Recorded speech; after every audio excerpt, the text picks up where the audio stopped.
Hey, how you guys doing, man? My first time on YouTube, trying this thing out. It's a beautiful afternoon, probably like 12 in the evening, outside. Decided to just do this video in my car. The reason why I decided to do this video because, I don't know, I woke up this morning. Actually, first of all, I got laid off, right? And every job that I've been in, I keep seeing this particular pattern, right? But this one right here, just like I've been knowing this, but this why I was like, you know what? This is like the crucifixion for me. This what really made it for me. It's like every job that I've been in, that I've been like, uh, like environment that's pretty much male dominated, of all race, right? But there's a particular kind of male that I always find myself working in. I'm pretty sure you guys too. There's always those little weak little weasels, you know, the little jealous ones, the one that's always watching you, clocking you. Can't wait for you to make a mistake, you know. Oh, it's beautiful, beautiful backyard right there. Yeah, but the one that's always watching you and always waiting to make a mistake, waiting for you to make a mistake. Yeah, I had one of those situations, man. I guess I was working at this rental place, right? And knowing me, I'm a very bubbly type of guy, you know what I'm saying? I'm always very,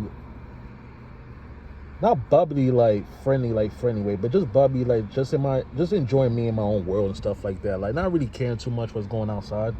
Like that's just the way I am. I'm always the type of guy like I always find myself in a good mood when I'm by myself. Not saying that doesn't linger on to other people, but I'm a type of person. I'm a good mood by myself. I'm all kind of moods, but by myself, I'm definitely in a good mood. But yeah, this was a situation where I guess I was dealing with a few men that had those kind of characteristics. You know, I don't know how a grown man or a grown adult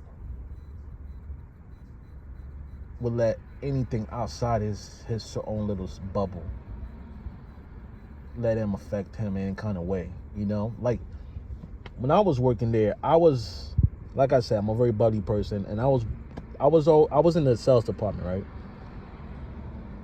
My job is to make the customer feel friendly, nice, comfortable, and stuff like that. But that is who I am genuinely. That's just who my personality is, right?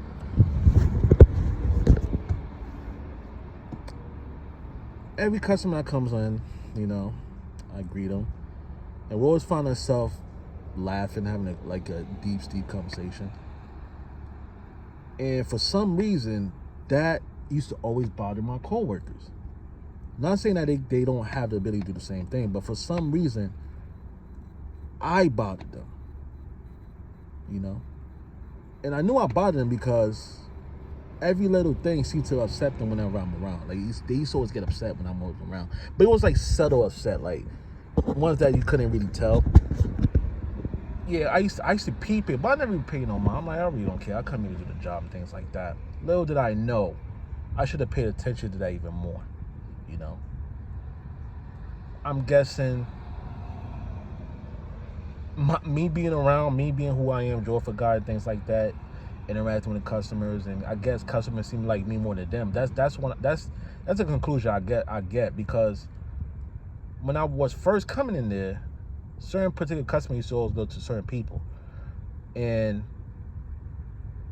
after a while, I guess they start warming up to me, right? I don't care. My job is to be respectful to the customer, make the customer feel good.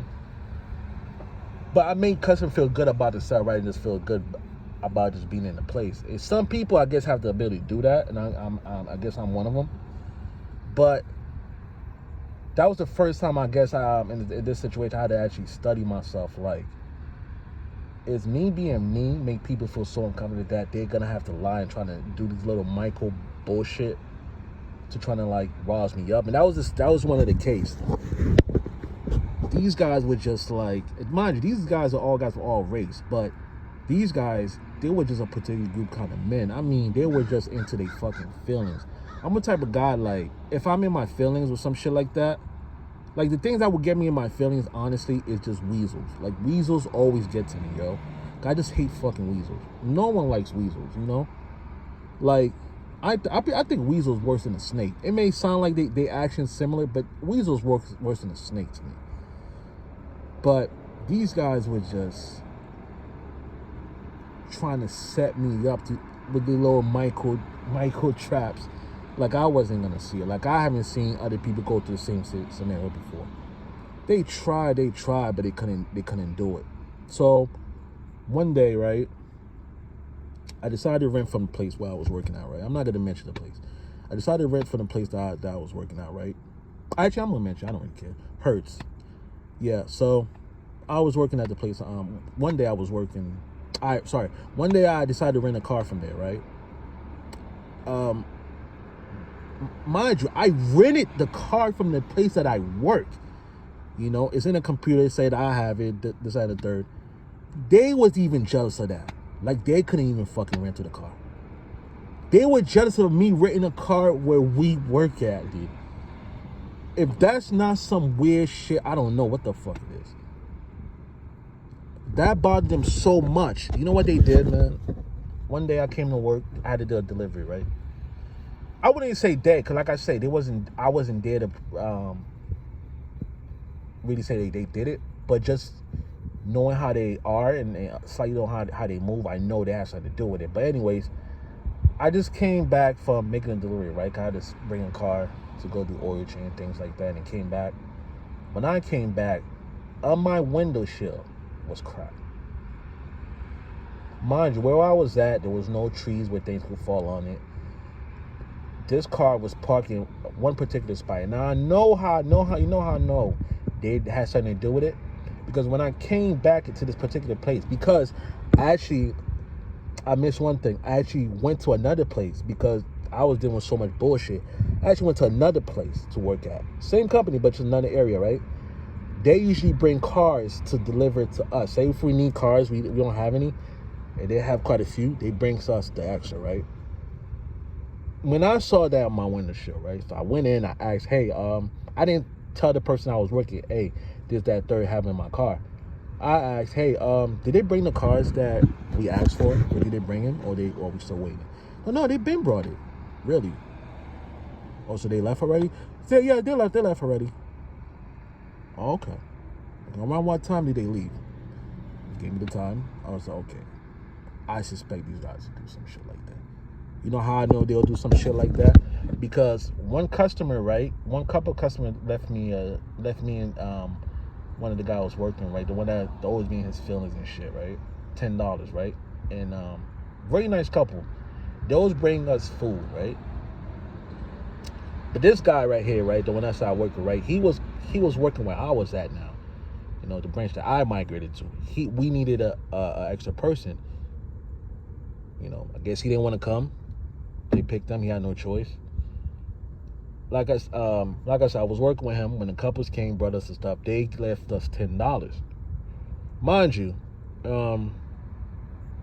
like I said, I know this guy's aura. I know how he feels about it. I just know. But this particular day, this is the reason I'm talking why I hate weasels. This particular day, right? He was so hungry, right? He asked me about the couple, right? About how they are, this, and the third. Say they nice people, things like that. They left me and him something to eat, and you know me, I was like, you know what, kid, you look like you hungry, man. You work a lot. You never seem to have a break. I'm like, just take the amount of half sandwich, right? He had it. Mind you, left us $10 for us to break 5-5. He took the money because at that time I was running in and out. We had so many customers. I had to make sure the cars was clean, things like that. He went and took the money, hid it under the keyboard. How do I know he hid under the keyboard? While he was talking to one of the customers, right? The keyboard, he was trying to lean so much, he poured the keyboard towards him. The keyboard almost fell. He picked it up slightly, and I saw the money, right? He put it back. The keyboard quickly put it back down. It's one thing, right? You know, you might say, you know, I might be over exaggerating things like that. Yeah, you're right, but you first put the money under the keyboard, right? But this is what really did it for me. When I came back, right, because it started slowing down, I came back, right, and I started asking him, hey, this, that, and third about a particular customer, right? He was like, oh, this, that, and third, I'm not really sure, blah, blah, blah. Say, did he leave us anything? He was like, I'm not, oh yeah, he did, I'm not sure. Wait, what do you mean? So, oh, no, never mind, bro. I'll come back right quick, because I saw another customer that was coming in, and I was helping earlier, so I stopped the conversation, really went out there and helped this customer out. When I came back, he trying to slightly go in the back. I sat back down. I pick up the keyboard. I was like, bro, where was the money that was under there? He looked at me in shock, like I wasn't supposed to see that. Motherfucker, I saw that. Then I was like, yo, where did the money go? He was like, oh, it's in my pocket.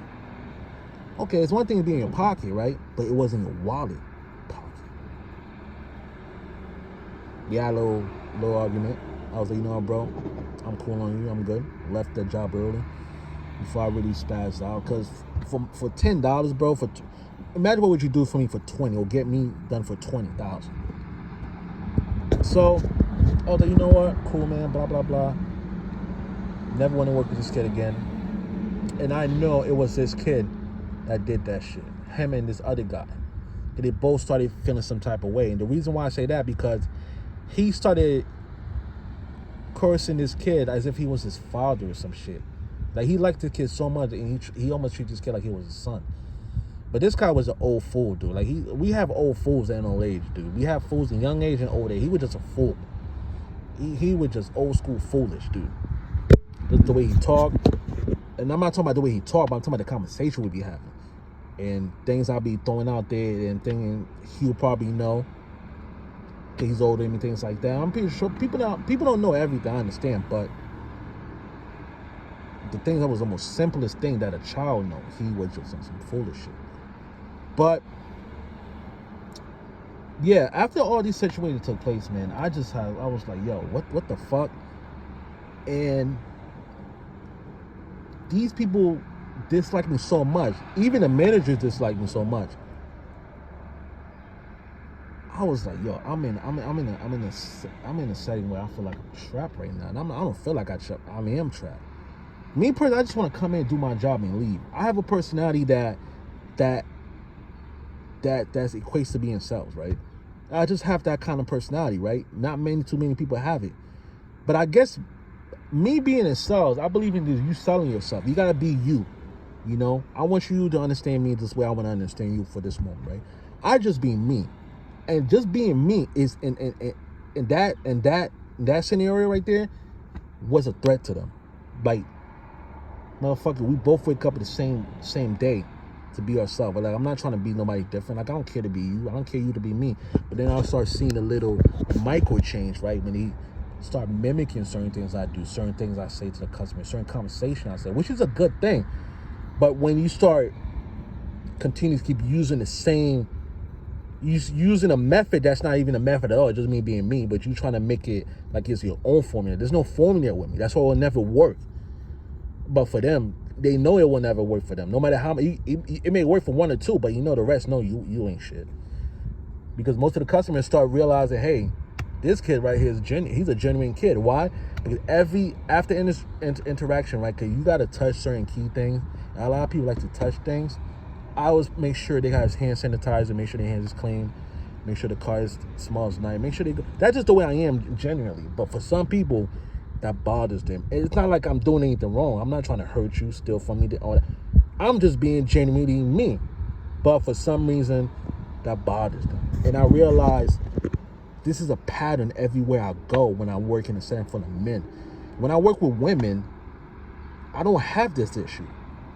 But when I'm working with men, it's always some kind of, like, working with men to me is worse than working with in a setting full of female. It's more dangerous working with female, but I feel like it's more cunning and more dangerous working with men too. Because men naturally are just Machiavellian. And I noticed that working a 9 to 5. And this is why I decided, you know what? I know right now I don't have a job. I know I'm going to be struggling and stuff like that. But I'd rather be in this situation right now, starting to overman and sucks, than be in a situation where I know I'm being set up. And this is why I know I got set up at. Mind you, I'm in sales. So I'm going back to the thing. I'm everywhere. I'm sorry. But I'm going back to sales, right? And This is where I got set up at. They saw how good I was with the customers. Usually we have a wash bay and people clean cars and other people transfer cars. They took the guy that used to be the washer, right? Quit. The lady that used to be transferring cars, things like that, they was racial towards her, right? They was treating her bad. Like, they was discreetly treating her bad, right? She decided to cut her hours to 2 days. Nah, I'm in sales. I don't mind doing everything. I'm very multitask, right? I said, okay, then I'm going to have to do this then. Mind you, I was working with this big lady, right? Big lady, right? I'm not going to disrespect her, but she's a big woman. But she was very cunning herself, too. Sneaky. Mind you, I'm doing everything. She doesn't do nothing. She stay on her phone, get up, smoke a cigarette, and talking on the phone, come back, pretending like she do everything. I'm cleaning the cars now. I'm transporting cars. And I'm doing stuff on the computer as well. I'm doing everything. And she has the nerve to report me. No, not report me, but she got in a situation where she should have been the one in trouble. And she trying to like switch the table on me, make me take the blame. Saying that, no, it was probably him. He doesn't really do much, da-da-da. I'm like, bitch, I do everything. Everybody in that place know you don't do nothing but stay there and smell funky. So, no, we're not going to do that. She trying to set me up, trying to have me sign some stuff. I had to sign it because she put me in this situation. And then after that, I started seeing managers that was on some bullshit talking about, you know, your hours has been cut, this, that, and the third. It was getting so much. Everything was against me, man. I was like, you know what? I can't deal with this. This is too much. That's cutting my hours. You're decreasing. You're demoting my position, right? I'm in sales. I'm not supposed to be watched, which I don't mind doing, but you're taking more advantage of that. Not only that, when things go wrong, I'm seem to be taking the blame, and the person I'm working with seem to be fine. And the thing that pissed me off the most, right? They cut my hours and gave this lady 30 minutes hours early to come in. That was the bullshit. That was the last straw. I was like, you know what? No, I can't. You know, you guys cut my hours. Now I'm only getting paid $300 a week. No, I'm not doing that. And it was a situation where I had to leave. Man, it sucked. But going from 36 to 28, no, I couldn't do it, man. I just couldn't do it. You know, I love the boss I work with. You know, the big guy. I love the boss I work with, but the people that I was working close to me, they were just on some nonsense. And I've learned to prepare myself for this, because you know, like, I used to work in the medical field, and it's more cunning, more conniving, more snaky, cutthroat than any industry I've ever worked in. So I was prepared to see the red lights, you know, the red flags early. But still, man, it was an experience where I was like, you know what? I think 9 to 5, maybe not for me. I have a personality that equates to a salesman. I know how to talk. I know how to be genuinely me. I need to see this as a gift, but I just don't know where to channel this thing at. Right now, I'm kind of broke. Don't have any money. I have something, but I don't really have what I have. At this point, man, there's no fear behind this, because at this point, I'm just tired of everything. But yeah, man, I just felt like I needed an event, man. I'm pretty sure there's somebody out there that's going through the same thing. And hey, man, write anything that you might have came across with that might have been similar or worse under the comments, man. Let me know, because I know this is not only me. I'm not the only one that's going through this. You know, hey, man. Hey, thank you guys for listening up, man. Thank you. Like I said, my first time on YouTube. Hey, hopefully it's not my last. Have a good one, man.